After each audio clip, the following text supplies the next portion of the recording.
Bonjour et bienvenue dans ce Kick Parade numéro 65. Salut Swan. Salut Erwan, bonjour à tous et à tous. Beaucoup de bouleversements dans ce classement de la semaine. Alors on rappelle que c'est le classement sur le nombre de backers, que ce n'est pas un classement de goût, voilà, ou de, on va dire, de critique de campagne.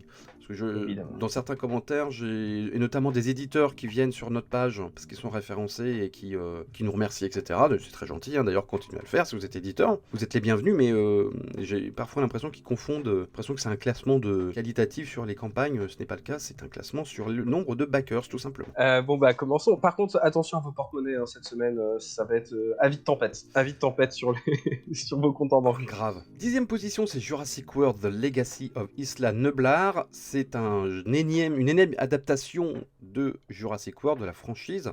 Là, il y a un petit truc spécial, c'est que c'est le collectif d'auteurs Prospero Hall qui a fait ça. Ils ont déjà fait d'autres adaptations de films en jeu de plateau, à savoir Jaws, Les Dents de la Mer, qui est pour moi très réussi, enfin qui était très thématisé, très rigolo. Et Shining, qui avait été, moins une réussite. Dans Jurassic World, vous allez incarner des personnages qui vont devoir survivre sur la fameuse île à Dino, mais il y a aussi un gros côté legacy. De ce que j'ai compris, c'est que le jeu est un peu en deux parties. Vous avez une partie où vous allez construire des choses, et la deuxième partie, ça va mal tourner et vous allez devoir survivre. C'est comme ça que j'ai compris le jeu, et ça va être sous forme de scénario, avec des enveloppes à ouvrir, avec des règles spécifiques, du matériel spécifique par enveloppe. Vous pouvez jouer ça en campagne. Très sincèrement, je sais pas quoi en penser. Je pense que c'est vraiment un truc, faut l'essayer, parce que, tu vois, par exemple, la direction artistique, je ne sais pas si c'est super bien vu ou super ringard. J'arrive pas encore à avoir une opinion sur tu vois, sur la direction artistique de ce jeu. Et le gameplay, c'est un peu pareil. Je n'ai aucune idée de comment ça peut fonctionner. Je suis d'accord, surtout que je trouve qu'en fait il y a une certaine dichotomie dans le jeu, avec d'un côté, il communique énormément sur la franchise Jurassic World, alors qu'en fait c'est clairement Jurassic Park en fait. Oui. Ça se passe avant Jurassic Park, puisqu'on va commencer à construire le parc, il va falloir, notamment dans le côté Legacy, faire des expériences pour essayer de trouver de nouveaux dinos, etc. Donc avec des figurines qui vont se débloquer au fur et à mesure. On voit carrément que le plateau est brandé Jurassic Park, Ouais. et il communique autour de Jurassic World. Alors certes, on est un peu dans le même univers, mais je trouve ça assez étrange. Et je suis un peu d'accord avec toi, j'aime bien le côté vieille bande dessinée, un peu old school, etc. C'est ce qu'ils avaient fait un petit peu, je trouve, dans Jaws, ils avaient un peu toujours un peu cette esthétique-là. Mais effectivement, ça c'est une esthétique qui correspond au Jurassic Park, mais pas tellement au Jurassic World. Alors, il y a aussi une autre particularité qu'il faut spécifier pour ce jeu, c'est que certes c'est un legacy, avec des composants qui vont se développer tout au long d'une campagne, mais l'idée c'est qu'une fois que vous avez fini cette campagne, le jeu devient un jeu à part entière, et il est possible de rejouer le premier scénario et le dernier avec tous les composants débloqués. C'est juste que chaque plateau de joueurs soit un peu différent. Après, ça reste du Legacy, donc si vous êtes un peu allergique à ça, passez votre chemin. Alors, il en est où ce jeu? Il en est à 245 000 euros, 2743 contributeurs, et il reste une quinzaine de jours, donc il a fait une belle entrée dans le top 10. 9e position, eh bien, ce sont les tout derniers jours de League of Dungeoners, 345 000 euros. Il a dépassé les 3000 contributeurs pour ce dungeon crawler à l'ancienne. Très beau succès, discret. Il est toujours resté un petit peu dans le dernier tiers du classement, mais il a toujours été là. Donc bravo. 8e position, eh bien c'est le jeu d'exploration et d'aventure français Malia Lands of Legends, qui a perdu 2 places cette semaine. Il en est à 386 000 euros, 3200 contributeurs, et c'est déjà la dernière semaine. C'était une campagne très courte, d'ailleurs c'est mieux. C'est ce que font maintenant les gros jeux pour éviter les trous d'air dans les campagnes. Je ne sais pas, très sincèrement, si c'est le succès qu'ils attendaient ou est-ce que c'est déceptif. Moi je pense quand même, enfin je me permets d'avoir cet avis, je comprends cette interrogation, je pense quand même que c'est un succès, surtout quand on va voir en fait les rouleaux compresseurs en fait qui font que ce classement le place aussi bas. En fait finalement, bon, 3000 contributeurs pour un jeu qui a quand même beaucoup plus axé sa communication sur le public français, malgré tout, avec beaucoup de parties tests dans différents festivals, il y a eu beaucoup de communication en français, la boîte de jeu aussi, etc. Donc ça reste, en plus il reste encore 6 jours, on sait qu'il peut y avoir un regain d'intérêt dans ces derniers jours. Ils vont peut-être atteindre le demi-million d'euros, ce qui serait très très peut-être, beau.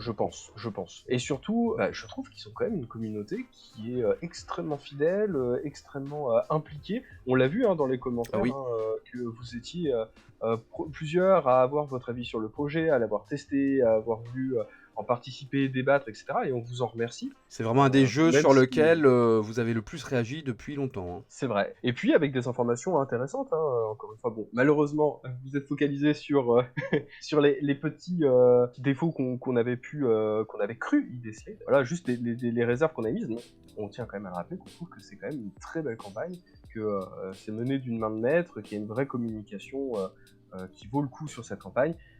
Ça retire en rien les petits trucs qui, moi, font que je ne vais pas pledger le jeu. Mais en tout cas, c'est une très belle campagne, et surtout, vous pouvez être fier de la communauté que vous avez fait autour de ce jeu, parce que il y en a beaucoup qui espéreraient avoir des fans aussi investis, je pense.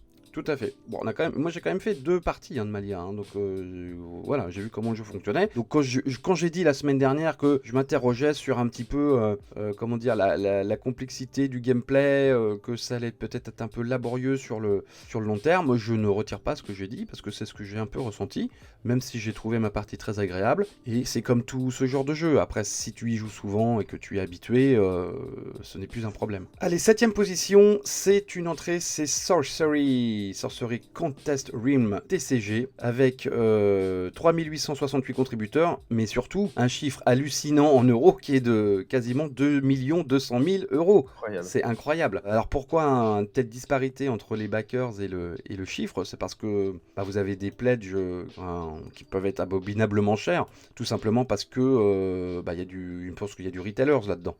Il y a des boutiques, hein, ce sont des jeux de cartes, souvent ce sont les deals qu'on fait sur les gros jeux de cartes comme ça. Et donc ils font appel souvent aux boutiques, et tu peux prendre des cartons entiers du truc pour ta boutique, quoi. Et puis il y a toujours des fous qui veulent tout. Voilà. Il y a ça, puis il faut pas oublier qu'il y a quand même eu un système économique autour des cartes là ces derniers mois, donc il y a un peu tendance à s'essouffler depuis quelques temps, mais ça a été un peu avec les cartes Pokémon, un peu avec les cartes Magic, avec des cartes qui valent excessivement Ouais. cher, etc. Et je pense que beaucoup ils voient une sorte de Ils spéculent, tu veux dire? d'investissement. Ouais, et je pense qu'il y a un peu de spéculation en se disant, si jamais le jeu fonctionne, nous on aura Ouais.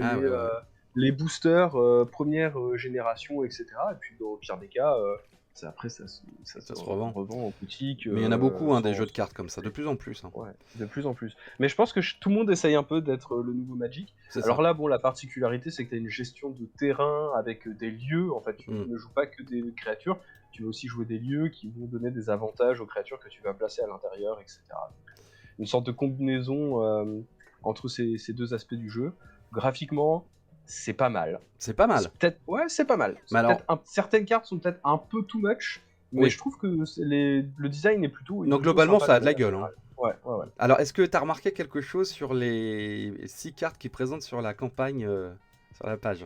Ils présentent 6 cartes là. T'as un beau dessin de Frazetta, il me semble, hein. Ah, L'espèce de guerrier sur son cheval là, avec sa hache. C'est bien une illustration de Frazetta, hein, on est d'accord, non? j'ai l'impression, ouais. Donc je sais pas s'ils ont payé les droits ou pas, j'en sais rien. Je m'interroge, hein, je sais pas. Mais oui, bon, après, voilà, c'est des jeux de cartes comme on en a vu beaucoup. Le design est plutôt sympa. Après, ça ne réinvente pas la roue, hein. Enfin, de ce que j'ai pu en voir. Non, mais moi j'aime bien. Je suis de plus en plus jeu de cartes, moi. Là, je me suis pris le Seigneur des Anneaux, version révisée JCE. Et j'adore ça. Ouais, mais tu devrais essayer Horror Arkham, le jeu de cartes. Il est très bien aussi. Oui. Après, c'est juste que moi, le Cthulhu, je commence à un peu ras-le-bol, mais je sais que c'est un très bon jeu. Allez, on passe à la 5ème position, il me semble. Non, 6ème position, pardon. 6ème position, c'est une entrée, c'est Tidal Blades No. 2. Rise of the Unfolders. Alors moi je l'ai loupé, c'est toi qui me l'as rappelé, merci, parce que j'ai vu en gros que c'était Cypher System RPG, donc jeu de rôle. Je me suis dit, on fait plus jeu de rôle. En fait, non, il y a un jeu de rôle, certes, mais il y a aussi un jeu de plateau dans ce projet. Oui, et c'est la suite d'un autre projet qui s'appelait cependant Tidal Blades, qui est sorti, qui a été livré il n'y a pas si longtemps que ça, avec une sortie boutique, malheureusement que en anglais, qui avait déjà été remarqué à l'époque pour la singularité de son univers. C'est beau, hein, c'est magnifique. Beau. Ah ouais. L'idée du premier, c'est que vous étiez dans une ville archipel. Et vous deviez participer à différentes épreuves, une espèce de Jeux Olympiques fantastiques. Et donc là, on reste sur le même univers, on reste dans cette même ville, sauf que là, ils proposent un jeu coopératif, narratif, avec effectivement une espèce de livre-jeu qui vont développer des plateaux avec un côté beaucoup plus modulaire, en fait, comme on parlait la semaine dernière du Histoire de spin-off peluche. de Gloomhaven, Et et Histoire de aussi. peluche, etc.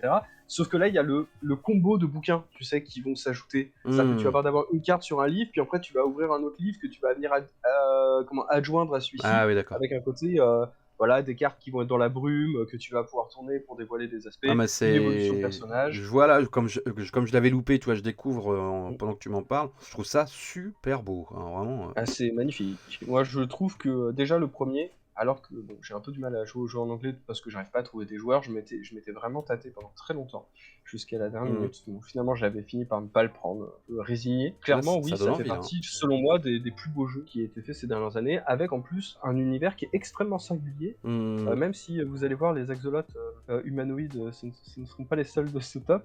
Mais l'idée est super bien. Et en plus à ça, ils adjoignent un jeu de rôle papier Hmm.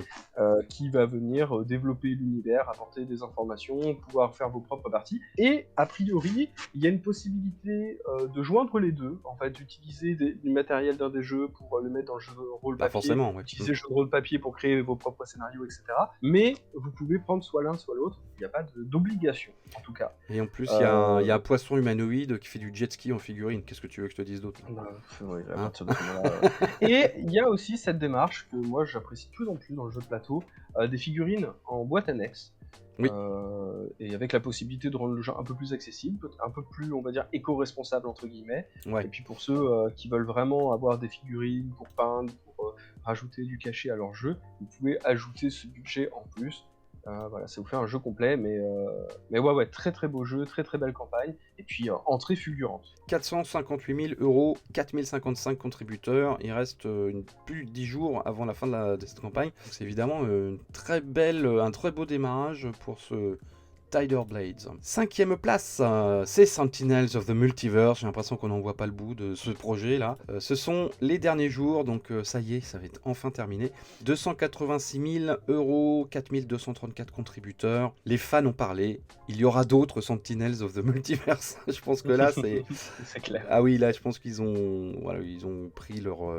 Enfin, ils ont trouvé leur fonds de commerce là pour quelques années. Suite au prochain épisode de Sentinels. Et nous, on va passer au suivant, qui est une entrée également. C'est Ares Expedition, Discovery, Foundations et Crisis.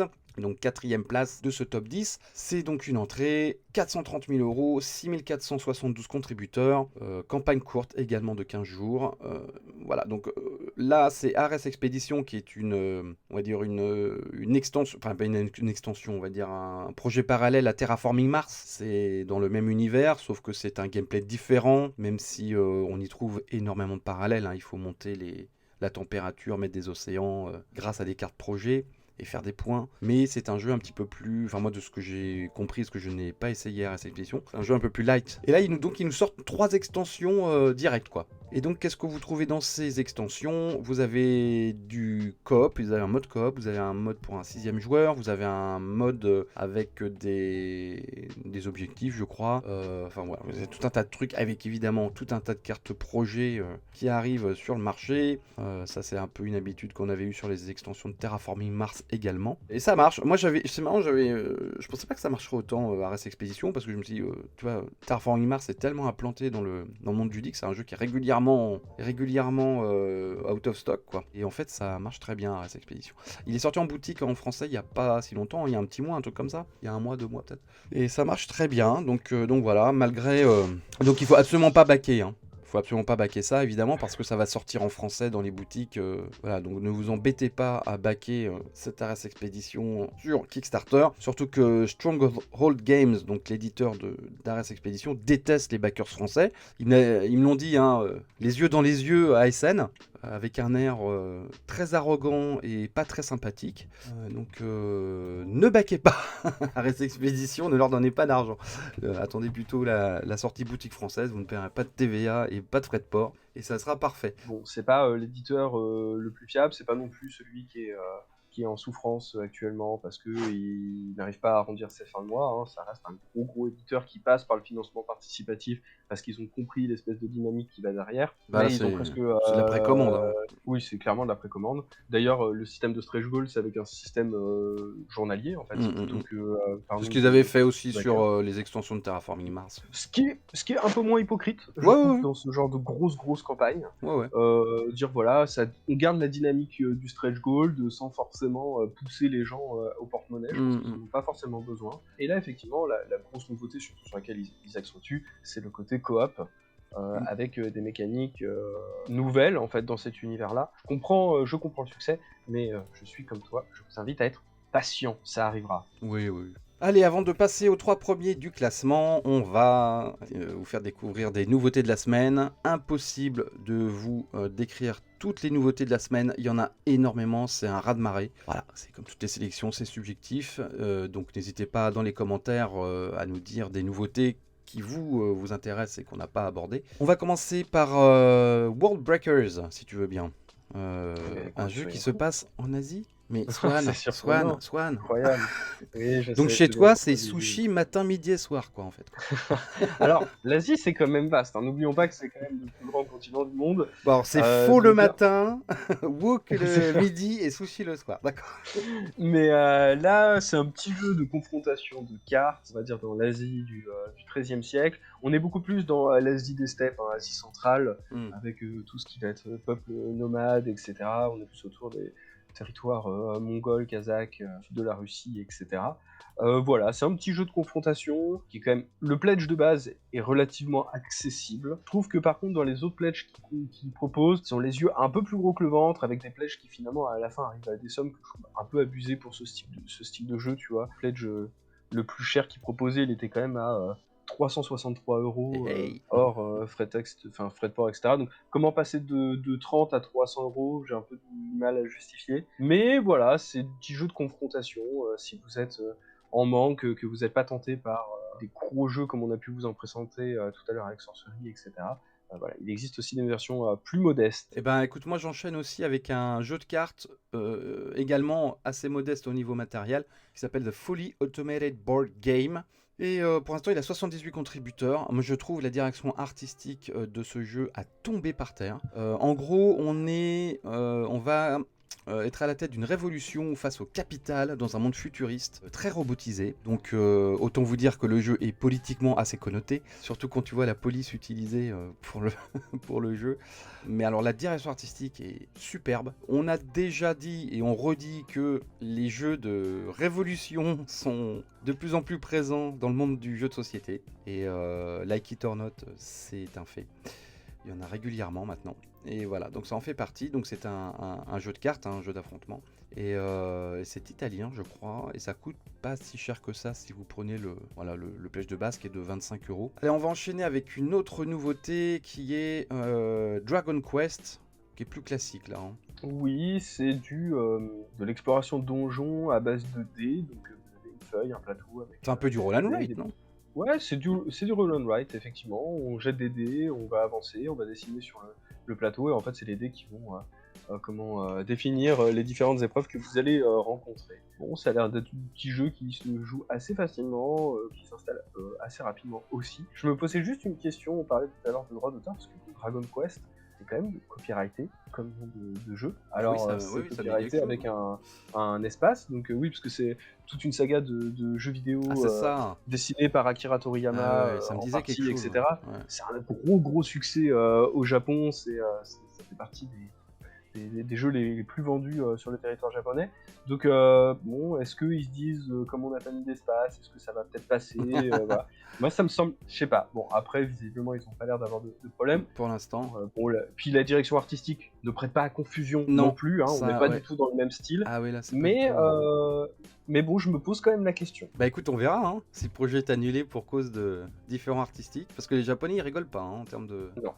de De plagiat. droit d'auteur, non, ça Ouh. rigole plus. Alors moi j'enchaîne avec un jeu narratif qui s'appelle Fire for Light et là vous allez être propulsé dans un monde de glace dans lequel vous allez vivre des aventures avec des personnages un peu manga, pas trop, juste ce qu'il faut pour moi quand c'est trop manga, c'est pas trop ma culture donc après ça me saoule. Il y a beaucoup de figurines évidemment et voilà, vous allez suivre vos aventures dans des steppes gelées. Je trouve que c'est assez engageant comme truc. Ça fait un peu, c'est un peu un jeu zeldaïen on va dire, narratif et ça a l'air plutôt sympathique. Il en est où ce jeu? Il en est à 20 000 euros, 202 contributeurs. On enchaîne, on va encore rester en Asie avec Oko Chronicles Cycle of Earth.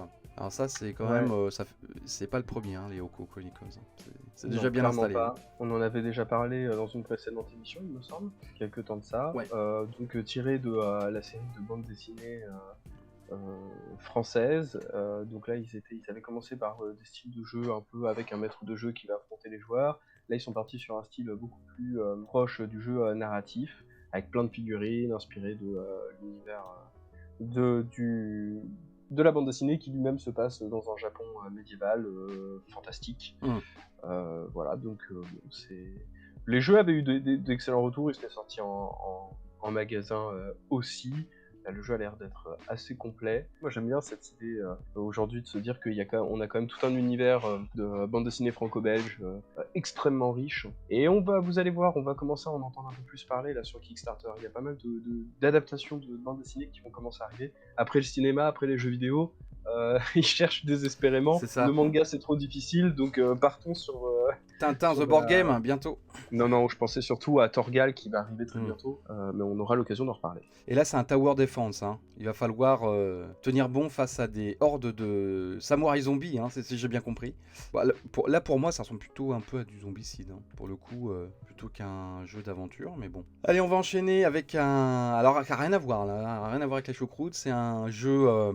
je sais pas si on peut dire pour les gamins d'ailleurs. Fire in the Hole, donc un jeu de pirate avec un plateau en pop-up. Vous ouvrez le plateau, vous avez un bateau pirate qui apparaît en pop-up. C'est très joli, c'est très mignon.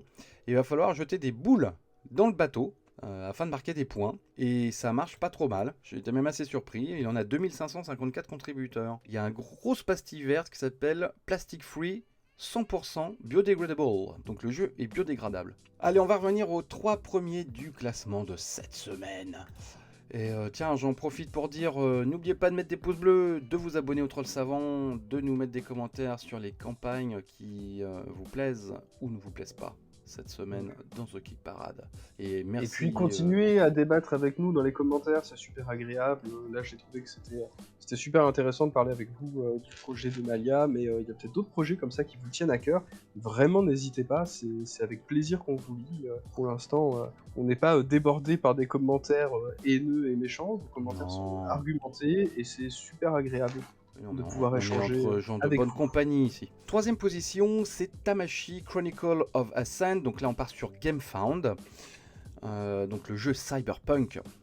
Il en est à 563 000 euros. Il frôle les 6700 backers. Donc énorme succès. Bon, il a quand même perdu 2 places. Hein. Il était premier la semaine dernière. C'est un très beau succès pour Awaken Realm Light, donc la filiale de Awaken Realm, qui nous propose ce jeu, comme ils indiquent, qui est plus accessible et plus rapide que leur gros jeu habituel. Et en tout cas, ça a su séduire les backers.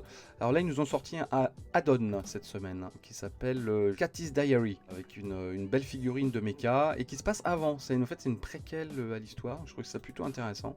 Il y a une petite figurine de chat aussi, pirate, sur un... Enfin, j'ai très très belle figurine. Hein. Vraiment, franchement, là-dessus, il n'y a pas de... Il n'y a rien à dire, c'est très très beau. De toute façon, Awaken Realms, c'est vraiment des vétérans. Hein. Ils n'ont plus de preuves à donner sur comment mener une campagne. C'était plus des problèmes, effectivement, de livraison, de communication derrière qui posaient problème. Et là, on voit que tout est plutôt clair sur cette campagne. Et pourtant, je me plains souvent de l'ergonomie de GameFound dans laquelle je me retrouve pas trop.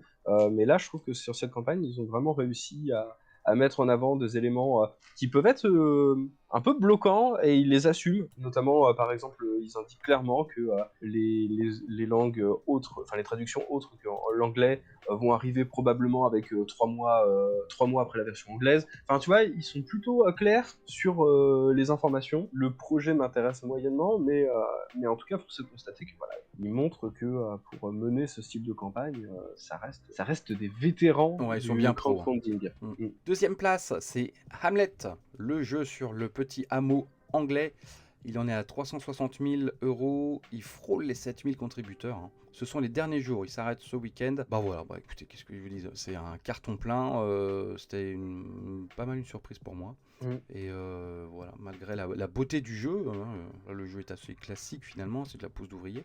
Et non, ça a vraiment très très bien marché. Ouais, j'aurais presque dit que c'était ma plus grosse surprise de la semaine, qu'il arrive comme ça à se hisser à la deuxième Sauf position. que, Sauf que, et là c'est assez impressionnant. Là, j'avoue que j'étais assez déçu. ça t'a scotché. Donc première place de ce classement de cette semaine, c'est vrai que c'est une énorme surprise. C'est un jeu qui s'appelle Casting Shadows, donc c'est une entrée. Il entre directement en première place et il vient de dépasser le 1 000 000 d'euros. 9 900 contributeurs et il reste 18 jours. Donc je sais pas où il va s'arrêter. Et c'est hyper surprenant parce que c'est le créateur d'un jeu qui avait très bien marché, un petit jeu qui s'appelle Unstable Unicorns, certes, hein, mais on était loin de se douter que son nouveau jeu ferait un raz-de-marée pareil dans le classement de cette semaine. Donc ça s'appelle Casting Shadows. C'est un jeu d'affrontement entre... c'est quoi? C'est des animaux un peu magiques? Moi ça me Ouais, rappelle c'est pas mal ça. Pokémon, hein. Un peu, oui, il y a un peu de ça, ouais. Ah bah carrément, moi je trouve que c'est carrément Pokémon, mais bon. Dans lequel vous pourrez tenter d'avoir la face cachée de votre personnage qui est beaucoup plus puissant. En fait c'est ça l'idée, hein, c'est d'accumuler un peu les pouvoirs et puis de pouvoir retourner la carte de ton personnage et puis d'avoir l'espèce de... Enfin c'est comme les évolutions chez Pokémon en fait, quoi. C'est ça. Et puis bah c'est super choupinou quoi, hein, c'est super joli. Le jeu de base est à combien? Il est pas très cher, il a 28 euros. Mais alors par contre tu peux péter les plombs, hein. Si tu veux le Ultimate Collector Set, 249 $, donc 226 euros. Donc si tu veux les figurines pré-peintes, je crois que c'est les figurines pré-peintes, hein. Les playmats, qu'est-ce qu'il y a? Non, ils vendent pas de t-shirts quand même. Non, il y a les sleeves, Il y a les sleeves, les dés spéciaux, bon voilà, tu peux péter les plombs quoi. Et ça se joue sur des tuiles. Et les tuiles symbolisent des paysages et vous pouvez débloquer des pouvoirs sur les tuiles, il me semble. En fait, moi, ce que j'aime bien dans l'univers du jeu, c'est que tu sais, on a un peu cette tendance, ce qui est normal, hein, de dire que c'est le monde de la lumière qui est envahi par les ténèbres, Ouais. et du coup, il faut contrecarrer les ténèbres. Alors que là, vraiment, l'objectif, c'est de réussir à dompter ces ténèbres pour gagner en puissance, parce qu'en fait, c'est cette accumulation de forces ténébreuses qui vont vous permettre à votre créature en fait de se transformer en une espèce de version ultime d'elle-même, avec moi un design que je trouve incroyable. Les figurines, si elles ressemblent vraiment à ça c'est superbe. dans la version finale, je les trouve folles. Je les trouve vraiment folles. Le matériel, il a l'air d'être très beau, ça a l'air de s'installer en 5 minutes. Attention, hein, on n'est pas sur du gros jeu méga stratégique, etc. Ça reste un jeu qui est accessible, peut-être pas familial, mais qui reste quand même accessible, avec une vraie plus-value dans la version Kickstarter. Donc ouais, on va peut-être pas trop en dire cette semaine, parce que sinon on en a encore pour 18 jours. Oui. Je pense qu'on va continuer à le voir progresser. Mais ouais, grosse entrée, un jeu qui a du potentiel. Ouais, vraiment une surprise, parce que comme on se le disait en off avant, j'ai pas eu l'impression qu'ils ont fait une communication débordante autour de ce projet. Non. Mais je crois que l'auteur lui-même est totalement débordé par le projet, hein, parce que tu vois les stretch goals, au début c'était tous les 100 000 $, ce qui est déjà quand même pas mal, tu vois, pour un jeu comme ça. Et là il est passé à tous les 150 000 $. Je crois qu'ils sont un peu en panique. Genre qu'est-ce qui se passe quoi? Créer des créatures. Ah, c'est ça exactement. Les mecs qui sont en train d'essayer de designer. Démerdez-vous. Donc voilà, bah écoutez, si vous avez l'explication, hein, il y a peut-être un truc qu'on a loupé, hein, c'est possible, hein, on n'a pas compris un truc. Mais si vous avez l'explication de ce triomphe foudroyant de Casting Shadows, n'hésitez pas d'y aller de votre plume, hein, ou votre clavier, parce que pour nous, c'est vraiment, on est un peu dans la stupéfaction là. Hormis que le jeu a l'air très cool, hein. C'est pas un jugement qualitatif, hein, c'est juste que... On a vu des jeux très cool, comme Malia, qui marchaient moins, ouais. Qui ont un peu moins de succès. Et c'est vrai que, tu te dis, les voies de Kickstarter sont parfois impénétrables. C'est ça. Bon, et bien voilà, et ben on a fait le tour, ou une partie du tour en tout cas, de ce qui se passe sur GameFound et Kickstarter cette semaine. Merci de nous avoir suivis.